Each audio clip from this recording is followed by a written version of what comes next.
Isa pa po sa binigyang diin ng Bible ay ang pagtatanghal ng Antikristo sa kanyang sarili doon sa ipapagawang third temple. Take note, ipapagawa pa lang po. Wala pa po yung templo at higit sa lahat wala pa ang Antichrist.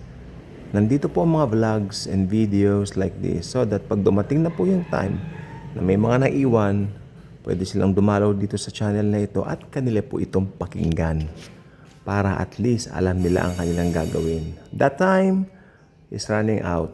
I truly believe anytime magugulat na lang tayo, nagsisipilyo, naliligo, nagbabanyo, sumasakay ng kotse, pumapara ng tricycle, pumapara ng mga transportation, papunta sa mga pupuntahan natin, naliligo, yung iba na siguro napuyat, natutulog pa.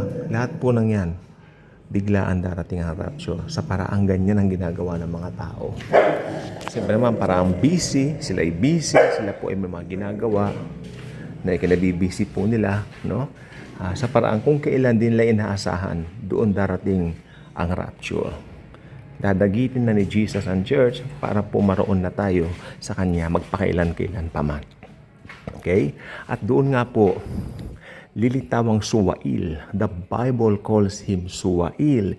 It only implies and it only means that meron siyang something. Na-imagine niyo po ba, siya po ay hinulaan ever since. Siya po ay isang tao na lilitaw, na nakatakda na inuhulaan na noon-noon pa man. Siya po ay talagang noon pa man nakita na po ng Diyos kung sino siya. Okay? Ganyan din po ang Panginoong Hesukristo natin, hinulaan po siya. Di ba? May hula sa Kanya. Napakaraming hula sa Panginoon. Pero ang Panginoon natin, napakaganda ng hangarin. Siya ay namatay sa cross, binayaran lahat ng kasalanan natin, at doon natamo natin ang tagumpay dahil sa tagumpay na rin niya. Dahil yung tagumpay niya, siyang tagumpay ho natin. Okay? Pero ang Antikristo pong ito ibang klase, hinulaan siya bilang son of perdition. Hinulaan siya bilang pinaka-wicked, pinakamasamang tao na mabubuhay sa sangkatauhan. Walang katulad ang kasamaan ng Antikristo. Siya po ang tatayong pinaka-leader ng buong mundo. May narinig na po ba kayo, isang tao lamang po na pasunod ng buong mundo? Wala po. Wala po, ito lamang pong taong ito. Sapagkat lulukuban po ito ni Satanas ho mismo. Si Taning ho mismo ang lulukob sa napakasamang taong ito upang isakatuparan nga rin naman ang kanyang layon. At ang layunin niya ay ang matanghal nga siya bilang Diyos.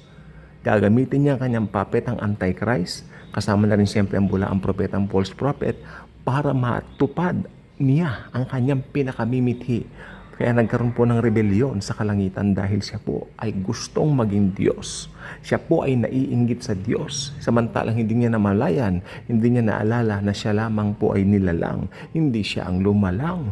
Di po ba? Kaya nagkaroon ng rebellion at ang mga Satanas, or should I say, ang mga kampo ni Satanas na sumama po sa kanya, ang mga dati rin mga angels, no? Sila po ay, ngayon, nandun sa Tartarus. Yung iba po nandito nagkalat, naglipa na. Okay? At yan po, mga yan po, ay, meron po silang kahihinatnan. Ang mga kampon o pwersa ng kadiliman na yan sa pangunguna ni Satanas. Susunod ang Antichrist, susunod ang bulaang propeta. We call that the unholy trinity. If the Bible ay merong Trinity, na totoong Trinity, God the Father, God the Son, God the Holy Ghost, imimimik ito ng demonyo ni Satanas. Gagawa siya ng unholy Trinity. Sa pangunguna niya ni Satanas, pangalawa ng Antikristo, at pangatlo ng bulaang propeta. Kaya po ito po ay magaganap tiyak po. At ang masasabi natin peak ng kanyang kasamaan ng Antichrist ito sa pangunguna ni Satanas, siyempre ay yung papanik siya roon sa third temple at itatanghal niya ang kanyang sarili bilang Diyos. At magre-require siya ng worship para sa kanya, para sa buong mundo.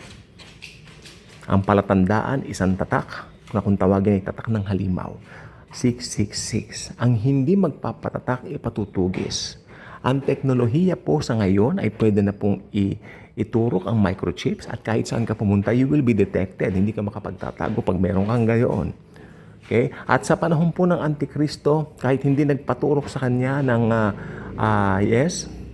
Kahit hindi po nagpaturok ng microchips ng 666, madedetect po niya sapagkat meron po siyang isang teknolohiya during that time.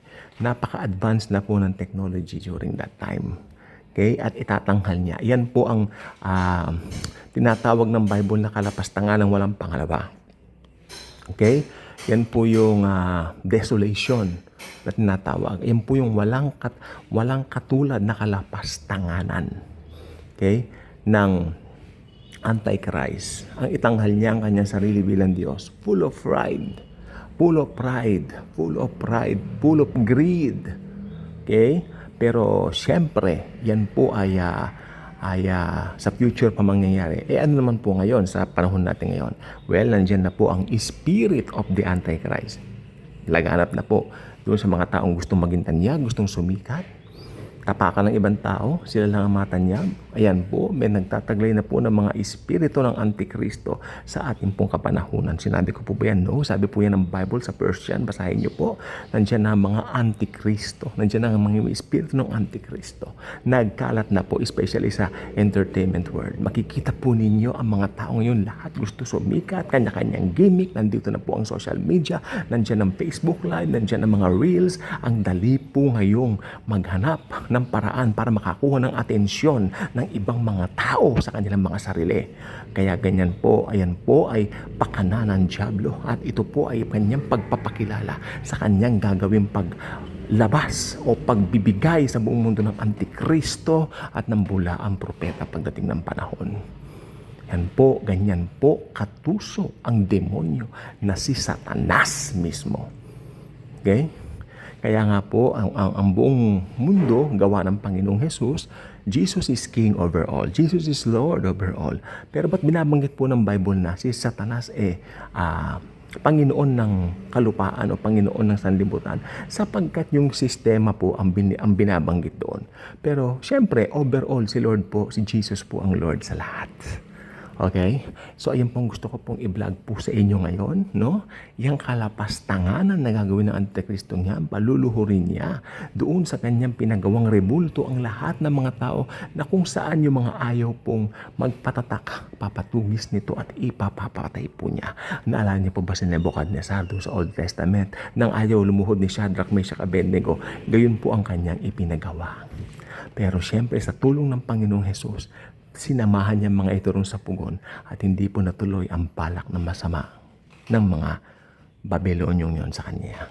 Okay? At sila po ay nakaligtas doon sa apoy na yon at hindi man lang nangamoy usok ang kanilang mga damit at ang saya pa ng Bible ni wala silang mga galos. Ang namatay pa nga po yung mga naghagis sa kanila doon sa uro ng pugon at ito pang mga ito pa ang naging biktima. Yung mga binibiktima nila naging mga mananagumpay. Dahil binantayan ng Panginoong Jesus. Paano ko po nasabi na si Jesus yung nagbantay? Sabi nga ni Nebuchadnezzar, we only threw 3 people and who is that one? That is the Almighty God. Sabi niya, that's the Lord God Almighty. Siya na mismo, galing na mismo kay Nebuchadnezzar. He recognized Jesus as the Almighty God. Kilala niya yun, si Jesus yan, ang Almighty God. Okay? So, ayan po ang mga nangyari. No, at mangyayari pa. O, ang Bible po, hindi po ba kayo na-amaze sa Biblia? Ang Biblia mo po aklat na may mga nangyari noon historically, may mga nangyari pa noon, iba't ibang panahon, pero may mga mangyayari pa na hindi pa po nagaganap. At ang mga hindi pa po nagaganap ay konti lang po. Mas marami na po yung mga nangyari. Kaya pagdating po ng mga pangyayari na hindi pa po nagaganap, asahan nyo po talaga. Yan na po talaga yung unfolding ng mga prophecy noon-noon pa. God bless po sa atin at hindi tayo matatakot anumang oras dumating ang rapture sapagkat we will meet Jesus for the very first time. Ang ating Lord and Savior na nagmahal sa atin, nag-ali ng buhay sa atin, we will meet Him for the very first time sa araw ng rapture. Don't you like that? Hindi mo gusto makita for the very first time si Jesus Christ? Ang pagmamahal, ang pag-ibig na ginawad sa atin. Pagpalain. Mali pala yung God bless you. Parang sabi nila, parang mali yung pagpalain ka. We are blessed. We are blessed. We are blessed already. Hello, we are blessed already because of Jesus and not because of anything else but because of the Lord Jesus Christ alone. We are blessed.